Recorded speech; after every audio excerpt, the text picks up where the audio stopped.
So in our research, in our biology 2 class, we couldn't find enough research that satisfied our needs on the effects of non-fire human disturbance on southern pine forests. So we researched it ourselves at Cecil North. We have a field out back, and we split it into 3 sections based on the disturbance that we found, or we researched on what the disturbance was. So a disturbance is just a short-term but highly damaging periods of stress in ecosystems.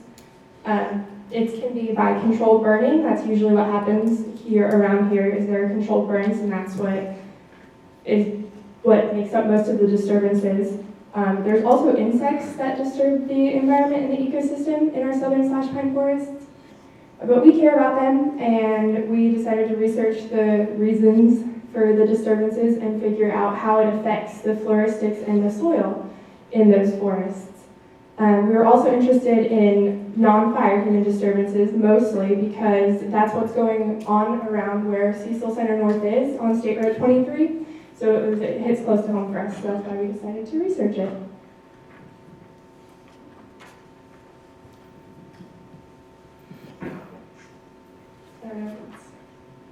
So, yes. Okay. Our hypothesis was, I guess I should start with how we separated our areas. We had 3 areas, and we ran 3 transects through our 3 areas. So we ended up with 9 different quadrants. And this is helpful. For you guys, you can see what we're talking about. I have it in front of me. Okay, so this relates to the areas that I was talking about, where we split it into 3 sections. We have Area 1, Area 2, and Area 3. That's how we refer to them throughout. And then we ran 3 transects through our 3 areas. So, like I said, we ended up with 9 quadrants, and we named them A, B, C, D, E, F, G, H, I. And we discovered that Area 1 has little undergrowth due to bush hogging alone. That's the only thing that happened in Area 1. Area 2 lacks trees or undergrowth because of clear cutting the trees and bush hogging. That area, just to give you a visual representation, has nothing. Yeah, it's a dirt road that they use. Yeah, they clear it every so often. I believe they cleared it just after we did our research, so we're lucky that we were able to get in there before they did that. And then Area 3 has been unaltered since before 1996. That's as much as we could find on it. According to one of the people who worked at Cecil Center North. So because of that, because of the different areas and their floristics and their soil, just looking at it, we hypothesized that since Area 2 lacks undergrowth or trees, we predicted it would have the least soil moisture and organic content, but it would have the highest pH. Because areas 1 and 3 have undergrowth, we predicted it would have the most moisture and organic content, but lower pH. So that's how we ended up with our hypothesis. So our materials and methods are floristics, which would be our plant data. We took 9 25-meter squared quadrants in 3 linear transects through our 3 areas. We took soil samples from the centers of these quadrants. To test for pH, we used a little mock test kit, and we also used a calcium chloride infusion method. For soil moisture, we performed a gravimetrics analysis, and for organic content, we did a loss of ignition test.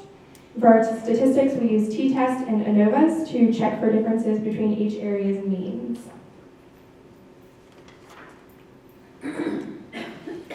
And our results were actually different from what we thought they would be. We found no significant differences in pH, soil moisture, or organic content in any of the areas.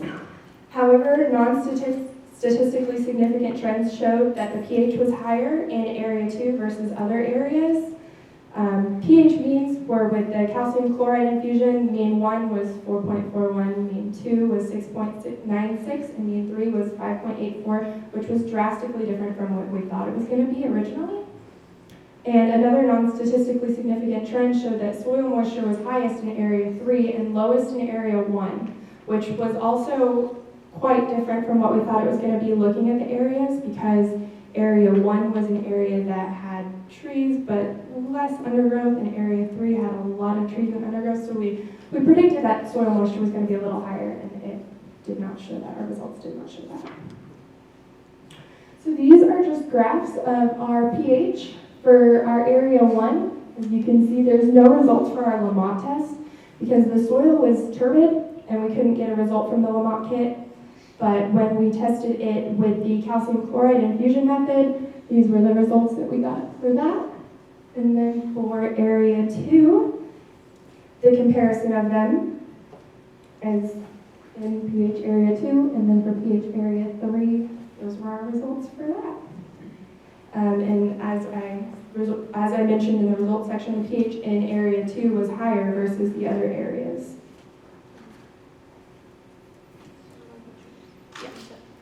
Yeah, these are just some of the pictures that we took throughout our sampling. The first picture is just us digging our soil samples and then testing them.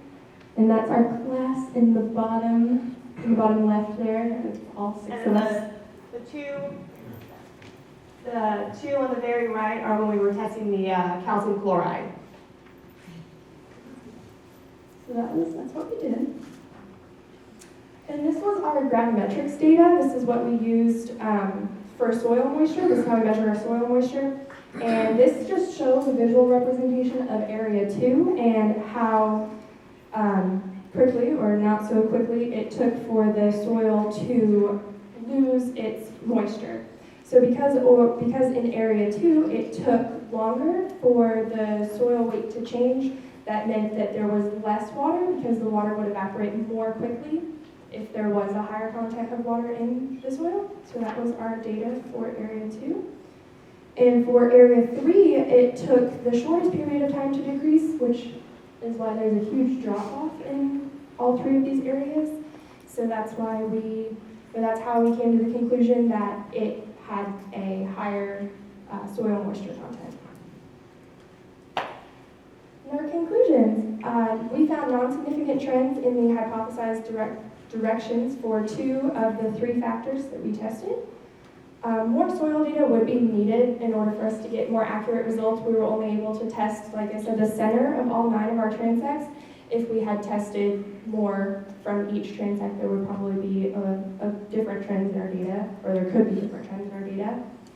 We also could have tested the nitrogen, phosphorus, and potassium levels in our soil to determine more of the growth potential, but we didn't do that due to time constraints and just general lack of ability to test resources. Yeah. And then habitat destruction can lead to consequences for soils in southern flash pine forests. That was a huge reason for what we did. We wanted to test that and kind of show that habitat destruction can be harmful. It can change a lot of things in the southern flash pine forests. These are our references that we used. And then our acknowledgments was our professor, Dr. Brian Spohn. He's out there in the audience. Lab assistant, Julie Orton. The director of Cecil Center, Paul McNamara. The director of plant management, Scott Johnson. And the U.S. Department of Labor, Grant.